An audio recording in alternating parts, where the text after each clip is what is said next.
Gold பார்த்தீங்கன்னா மறுபடியும் இந்த வாரத்தில் டவுனில் தான் போயிட்டு இருக்குது. லாஸ்ட் வீக் வீடியோவில் போட்டிருந்தேன். 20ஆம் தேதி பார்த்தீங்கன்னா போட்டிருந்தேன். கோல்டு 24 கேரட்டு 98,000 வரையும் வரும்னு சொல்லியிருந்தேன். 99,000 வரையும் வந்திருக்குது.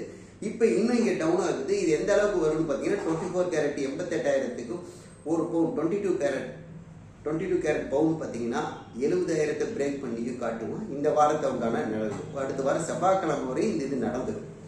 நேச்சுரல் கேஸ் பார்த்தீங்கன்னா அகைன் அப் ட்ரெண்டுக்கு போயிட்டு இருக்குது. எந்த அளவுக்கு போவான்னு பார்த்தீங்கன்னா 290 to 300 வரையும் போவான் நேச்சுரல் கேஸ்.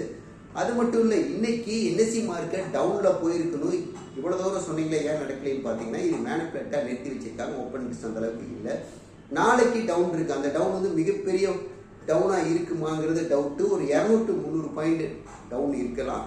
புதன் வியாழன் சைடு வேஸில் இருக்கும். நாளைக்கு டவுனில் இருக்கும்.